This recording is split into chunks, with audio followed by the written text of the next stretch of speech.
Shalom kekasih Kristus, salam waktunya mengalami terobosan. Selamat berjumpa pendengar renungan melekat dalam Tuhan. Doa dan harapan saya hari ini, damai, sejahtera, dan kasih karunia Tuhan melingkupi kita semua. Untuk itu, mari kita tetap melekat dalam Tuhan melalui renungan hari ini, agar hati dan pikiran kita semakin yakin bahwa Tuhan telah melakukan karya yang sangat besar bagi kita.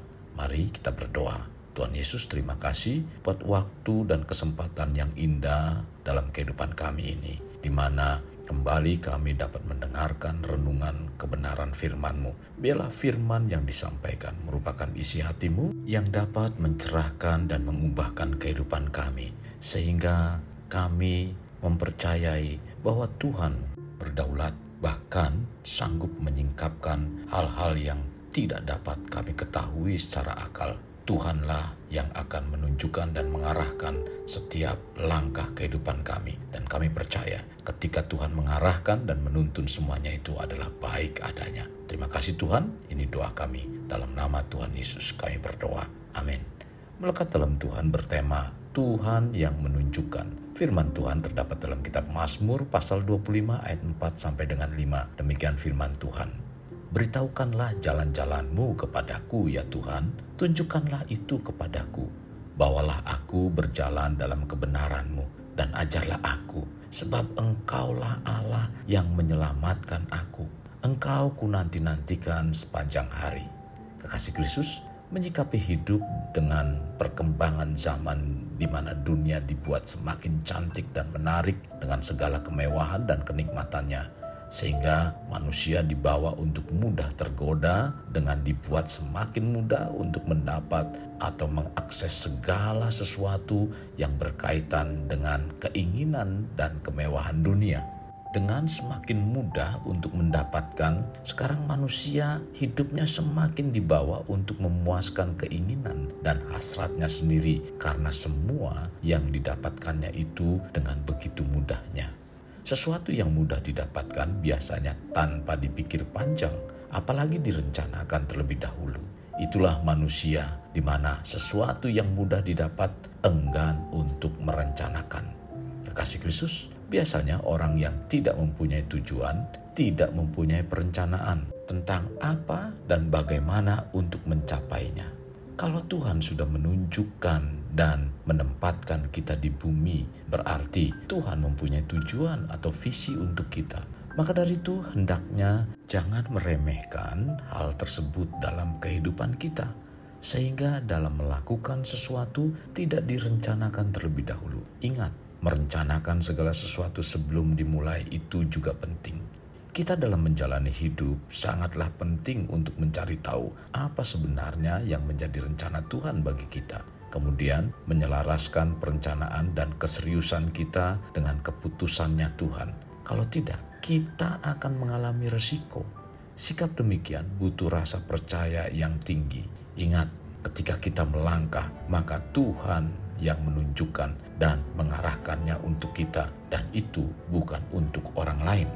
Kekasih Kristus, bila Tuhan sudah menunjuk dan menempatkan, apa yang harus kita perbuat? Yang harus kita perbuat adalah menyerahkan pekerjaan kita sepenuhnya dalam rencana Tuhan, bukan dengan kekuatan dan kemampuan kita sendiri. Hal ini sepertinya terlihat sederhana, mudah, dan ringan, tetapi sesungguhnya tidak mudah dan ringan. Kalau kita menyerahkan sepenuhnya dalam rencana Tuhan, itu artinya kita tidak boleh lagi menggantungkan pada ego kita, ambisi atau motivasi-motivasi lain. Sehubungan dengan hal ini dapat digambarkan seandainya kita datang kepada seseorang dengan membawa proposal, maka kita harus mempunyai kesiapan apabila ada ide-ide dalam proposal tersebut tidak dipakai alias tidak disetujui. Demikian halnya bila kita menyerahkan segala sesuatu usaha kita pada Tuhan, maka Tuhan yang akan mengarahkan di mana kita siap ditegur, dibentuk, diajar, dinasehati, dan siap diarahkan hal-hal lainnya. Kita harus siap diproses, dan dalam proses terkadang kita dapat merasakan ketidaknyamanan, bahkan sesuatu yang menyakitkan. Menyerahkan sepenuhnya kepada Tuhan artinya mengalahkan segala apa yang menjadi keinginan kita dan percaya sepenuhnya pada rencana Tuhan. Sikap ini seharusnya dapat membawa hidup kita pada suatu penyesuaian, bahkan mungkin kepada sesuatu perubahan besar dari apa yang sudah kita rancang. Tetapi percayalah, ketika menyerahkan sepenuhnya kepada perencanaan Tuhan, maka semuanya akan dibuatnya berhasil, bukan hanya secara finansial, melainkan dalam banyak aspek, termasuk berhasil dalam memberkati banyak orang atau menjadi saluran berkat Tuhan buat orang lain. Dalam Amsal pasalnya yang ke-16 ayat 3 mengatakan, serahkanlah perbuatanmu kepada Tuhan, maka terlaksanalah segala rencanamu. Dalam Mazmur 128 ayat 1 sampai dengan 2 mengatakan, berbahagialah setiap orang yang takut akan Tuhan, yang hidup menurut jalan yang ditunjukkannya. Apabila engkau memakan hasil jeripaya, berbahagialah engkau dan baiklah keadaanmu. Jadi Tuhanlah yang dapat memberkati pekerjaan kita saat sepakat dengan rencana dan arahan yang ditunjukkan Tuhan. Percayalah, kita dapat menikmati hasilnya apabila Tuhan yang menunjuk dan mengarahkan kita.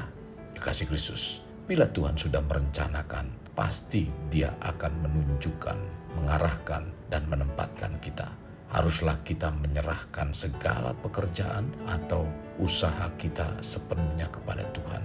Sikap hidup kita harus berkenan kepada Tuhan, maka Tuhan sendiri yang akan memberkati dengan kelimpahan. Kekasih Kristus, mari kita alami terobosan hidup. Untuk mengalaminya, mulailah dengan mengenal prinsip-prinsip kerajaan Allah serta menjadi warga kerajaan.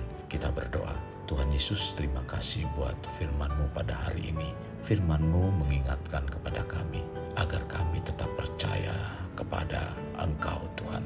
Ketika Engkau membimbing kami untuk hidup dalam rencana-Mu, dan bahkan ketika kami menjalaninya, Engkaulah yang akan menunjukkan semuanya itu kepada kami. Ketika Engkau yang menunjukkan semuanya itu Tuhan, biarlah kami percaya bahwa Tuhanlah yang akan bertanggung jawab. Tuhanlah yang akan menuntun langkah kami. Tuhanlah yang akan memimpin dan kami terus akan dibawa seperti apa yang Engkau janjikan itu Tuhan. Terima kasih Tuhan Yesus. Pimpin dan kuatkan kami Tuhan untuk senantiasa tetap hidup dalam petunjuk-Mu Tuhan. Ini yang menjadi doa kami. Bapa, sebelum kami mengakhiri renungan pada hari ini, hamba-Mu berdoa untuk semua para pendengar yang mendengarkan renungan ini. Tuhan, pimpin mereka, bukakan hati mereka, merubah satu komitmen agar mereka tetap setia di dalam Engkau dan mengikuti apa yang Kau tunjukkan dalam kehidupan iman percaya mereka, sehingga mereka Tuhan mengalami dan menggenapi janji-janji firman-Mu. Maka dari itu Tuhan, pimpin, mampukan mereka untuk mengikuti semuanya itu dengan kekuatan Roh-Mu yang kudus, mengikuti jalan-jalan seperti apa yang Kau kehendaki. Karena Engkau yang menunjukkan, Engkau yang menuntunnya. Biarlah kehidupan anak-anak-Mu yang saat ini ada di dalam kehidupan-Mu, ada di dalam rencana-Mu, ada di dalam setiap langkah dan pikiran mereka. Tuhan yang akan menuntun dan mengarahkannya, sehingga mereka juga mengalami apa yang Tuhan rencanakan. Kami percaya rencana-Mu adalah rencana yang baik, rencana yang selalu memberikan hal-hal yang baik bagi anak-anak-Mu Tuhan. Terima kasih. Dalam nama Tuhan Yesus, hamba minta kepadamu, dan biarlah itu terjadi dalam kehidupan mereka, agar mereka semua memuliakan nama-Mu. Dalam nama Tuhan Yesus kami berdoa. Amin. Kasih Kristus, mari kita akhiri dengan mengendahkan kedua tangan. Terimalah anugerah berkat dari Allah Bapa, kasih sayang daripada Yesus Kristus, dan persekutuan dengan Roh Kudus yang mencurahkan berkat secara rohani, berkat secara jasmani, dan berkat secara ekonomi, di mana berkat Abraham, berkat Ishak, berkat Yakub dicurahkan dan dilimpahkan dari saat sekarang sampai Maranatha tiba, dalam nama Tuhan Yesus. Amin. Sampai jumpa di renungan berikutnya. Tuhan Yesus memberkati. Jangan lupa like, share, dan subscribe.